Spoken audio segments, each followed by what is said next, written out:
نعت ایک سعادت ہے جو حضور کے غلاموں کا مقسوم ہے. جن لوگوں نے اس مقدس سعادت کو کاروبار بنا لیا اور پیٹ کا دھندا بنا کر کے نعت کے تقدس کو پامال کرتے رہے، ان کے جانے کے بعد دنیا ان کا نام بھی فراموش کر دیتی ہے.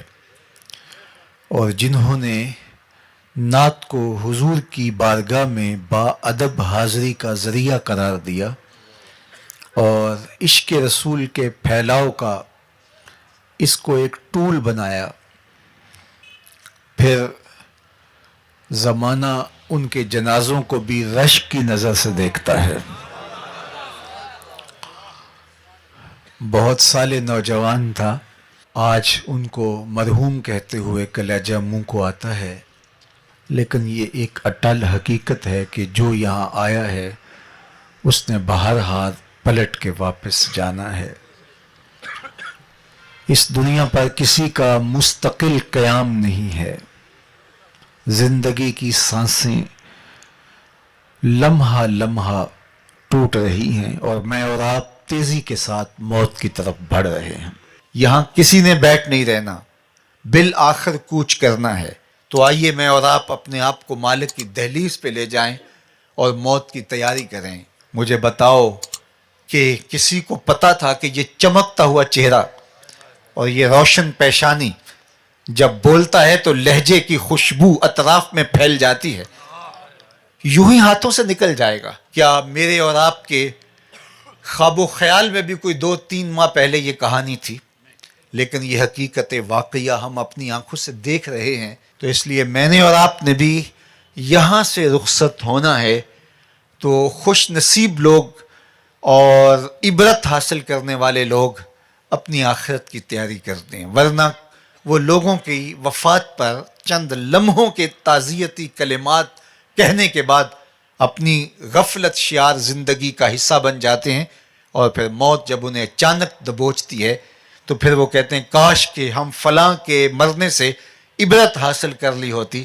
لیکن اس وقت پھر وقت ہاتھ سے نکل چکا ہوتا ہے. ہمارے مرحوم بھائی کی اچانک وفات ہمیں یہی درس سے عبرت دیتی ہے. اور میں آپ کو دوسری بات یہ کہنا چاہوں گا کہ آپ کی عقیدت ان کے نام سے اور ان کے صرف مزار سے اور ان کی قبر سے نہیں ہونی چاہیے، بلکہ آپ کی عقیدت ان کے مشن سے، ان کے فکر سے جو جامعۃ المصطفیٰ کی صورت اور شکل کے اندر دے کر کے گئے ہیں. آپ کی محبت کا عملی ثبوت اس ادارے کو آپ نے اپنا ادارہ سمجھنا ہے. میں مر کے بھی زندہ ہوں اہل وفا کی محفل میں، میری محفل میں یا میرا مزار نہ پوچھ. تو کسی کی فکر کے ساتھ جڑ جانا، یہ اس کے ساتھ محبت کا حقیقی رنگ اور حقیقی اسلوب ہوا کرتا ہے.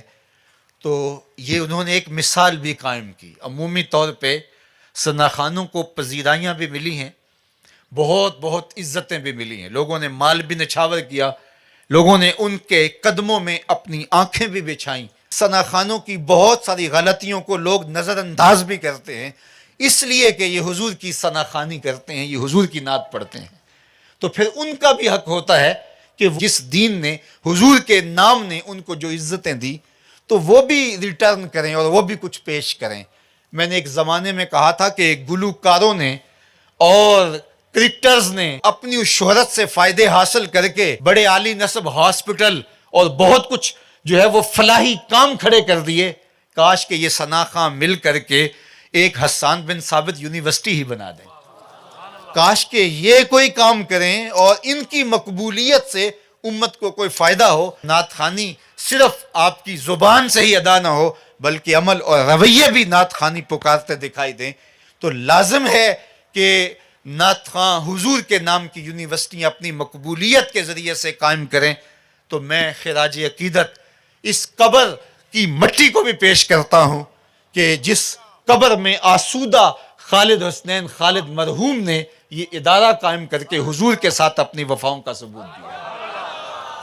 اور پھر حضور نبی رحمت نے اس محبت کو ادھار نہیں چھوڑا، بلکہ جو پذیرائی، جو تکریم، جو عزت اور جو وقار، اللہ اکبر، خالد حسنین خالد کو نصیب ہوا، لگتا نہیں تھا کہ یہ کچھ جنازہ جا رہا ہے، لگتا تھا کسی دولہے کی بارات جا رہی ہے۔ تو یہ حضور کے ساتھ محبت کا عملی رنگ تھا جو زمانے نے دیکھا۔